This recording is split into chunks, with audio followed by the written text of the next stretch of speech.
Възможно е тези, които са ръководили действията, така не се разбра и те, кои са, поръчителите да са били добре подготвени. Тоест, принадлежащите към някаква организация, за която аз нямам данни. На мястото на инцидента пристига цялото ръководство на държавата. 6 часа жертвите и ранените се извозват в околните градове. Останалите пътници са проверени по няколко пъти. По време на огледа, водещият следственото дело Стефан Хаджиколев открива мястото, където е била оставена бомбата. Накрая установихме, един ден, цял ден си играх да сглобявам малкото, както има големия багажник за големия багаж, отдолу под него има малък багажник. Следователят се досеща, че взривът е бил сложен в обемен съд, често използван от хора, и затова не е привлякъл вниманието на останалите пътници. По почерка се изграждат и първите версии на Държавна сигурност и главно следствено към МВР. Надделява мнението, че всички случаи до тук в Пловдив, Варна и Буново са част от един и същи терористичен акт. Те са били насочени срещу случайни граждани. Те не са насочени срещу виновниците за възродителния процес, да кажем, както те са ги виждали. Да бяха насочени към унищожаване на VIP персона от Политбюро, нали, или от ръководството на държавата. От тук тръгва и историческото определение на трагедията. Непознат до сега вид морален тероризъм. Започнаха да взривяват влак бомби по златните пясъци, на летището във Варна, на гарата в Пловдив. Това беше пък тероризъм, който на хора оскърбени. То са млади хора, има съдебни дела. Това са младежи, които смятат, че не може чрез промяна на името да ти сменят националността. Дълго време кървавия случай в Буново няма аналог. В европейски мащаб такава трагедия не се повтаря почти 20 години.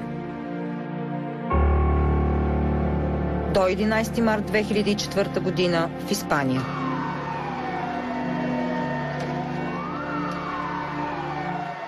Само че там се извършва по способа камикадзе. И докато тук тези, които залагат взрива, нямат коража да отидат и да се взриват в вагона за майки с деца.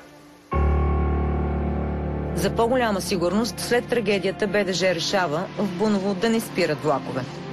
Гарата в селото оживява всяка година само на 9 март. На заупокойните панихиди в памет на загиналите при атентата.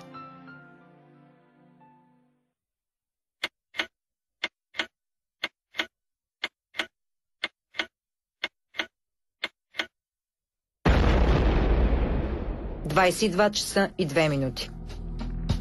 Само половин час след трагедията в Буново, взрив разтърсва и центъра на Сливен. Елин Маджаров залага бомбата, която е свалил от влака номер 326 в гардероба до сладкарницата на хотел Сливен. 14 души са ранени. Изплашените много повече. Този път следователят Стефан Хаджиколев достига до тайната на сглобяването. Имаше едни характерни увивания, например, на проводника. Проводника, който трябва да се срещне с движещата се стрелка, часовниковата стрелка, само часовата стрелка, малката стрелка, се среща с един проводник, който е пробит на циферблата. Стрелката се движи и се среща с него, дава се контакт, минава през батерията и капсула детонатора гърми.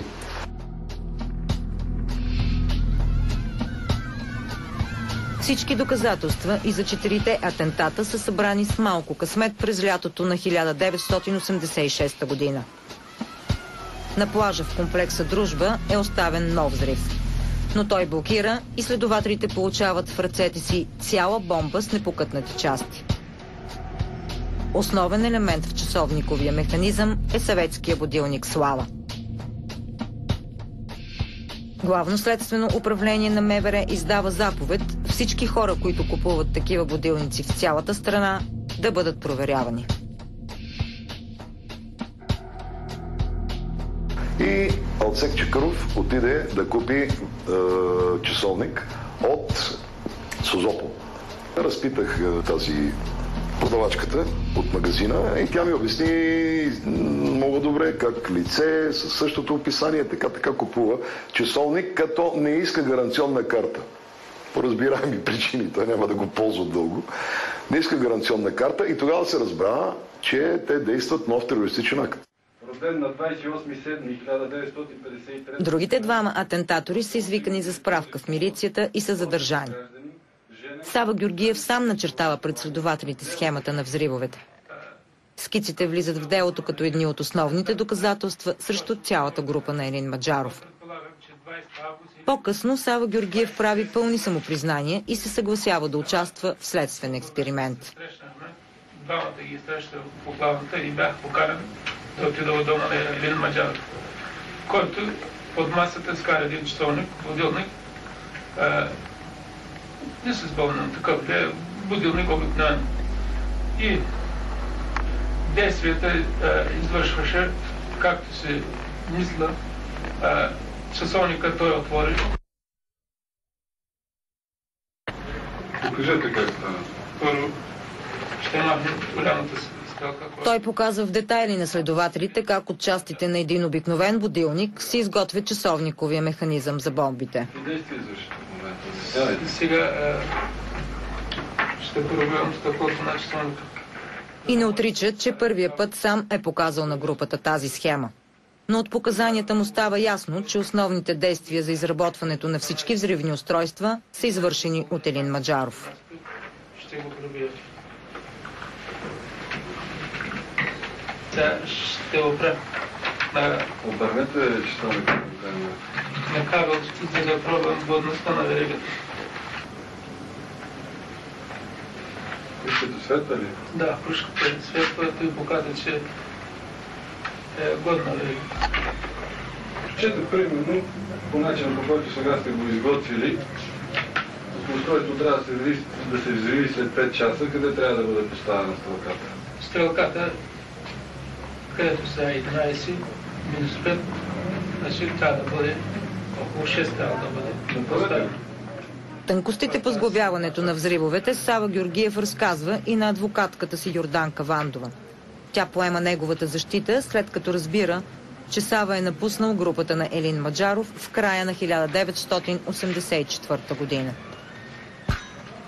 Когато той е разбрал за какво и къде са сложени бомбите, защото той не участва в самото слагане на бомбите, той е казал и на Алцик, и на Елин да спре с тези неща и да не върши повече глупости. В този смисъл бяха и обясненията, доколкото си спомням, и на Алцик Чакъров, че Сава, който е показал как се прави бомба, не е знаел, изобщо пред него не е ставало въпрос къде ще бъдат поставени бомбите. Беше се отказвал, не беше участвал в другите терористични актове вече и беше започнал да ги прави Алцик Чакъров. Алцик Чакъров не отрича тези факти и по-късно те влизат в папките на съдебното дело. При втората двойка взривни устройства, които изработиха през 1985 година, тези операции кой ги извършваше? Аз или... Кой ги маха долите църкви? Аз ги маха. А или правеше после аз го помагам, където да заведе. Кой извърши свързването?